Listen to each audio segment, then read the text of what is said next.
My name is Michaela, and this is my YouTube channel. As you can see, I posted quite a few videos on here already. I just post on TikTok just about every day.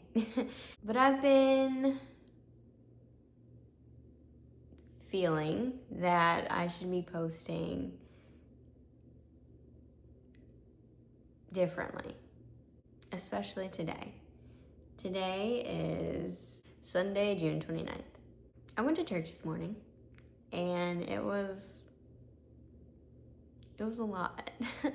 I woke up and I checked my social media as one does, and I got yesterday was June 28th, and I got some comments about stuff, mainly about my looks on my TikTok, and it hurt my feelings, but I tried to move on with my day and not let it hurt too much.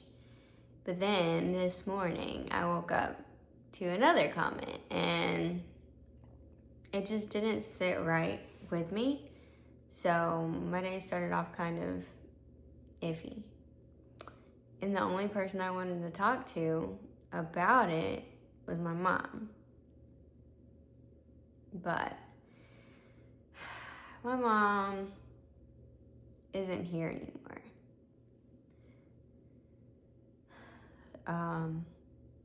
This past Wednesday, June 25th, 2025, actually marks 6 months of her having been gone.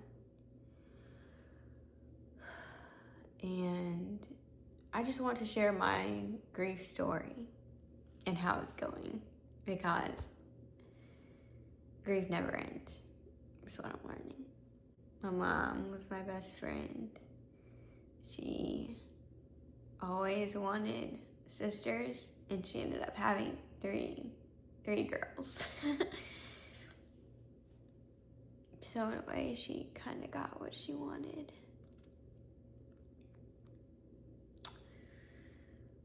I don't want to go too much into it in one video, but today my mom really was with me. So I went to church, like I said, and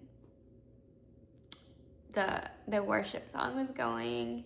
It was great. And I sit down in my seat. I'm in the middle of a pew, and I get a tap on my back, and it's a little boy. I turned around, and he goes in for a hug. So I gave him a hug, and I told him thank you, and I said good morning. The last time I had a hug was like 2 weeks ago, so the fact that young boy knew that I needed a hug was crazy. But also it's not so crazy because I know that it was my mom. A couple other things happened at church. I was just so emotional, and when the altar call at the end occurred, I knew that I needed to go forward. I've been working on strengthening my faith because I hadn't been walking in my faith with Jesus or God, or really acknowledging any religion for a couple of years. But then everything with my mom happened, and there were some signs prior, but it was time. And I knew in my heart all along that something needed to change. So I go to the altar call. I met an amazing altar counselor, and I'm so happy that she's who I am blessed to talk to and get to know more. So of course I cried, and I shared a little snippet of my story. But it was really great. So on my way home, I'm on the metro, and there's a man, he's getting off at the same stop.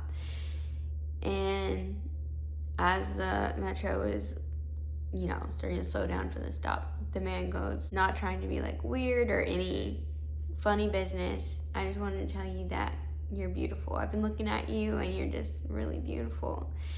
And again, I believe that was my mom. Because like I said, I have been getting a lot of disrespectful comments about my appearance. And, sometimes you just don't feel confident about yourself. And this just so happens to be one of those times. But she was sending people my way today. Oh, and then back to the church service, the little boy that hugged me. When the sermon was occurring or going on, he was so anointed. He was like, yes, Paz, yes, preach, hallelujah. This little boy,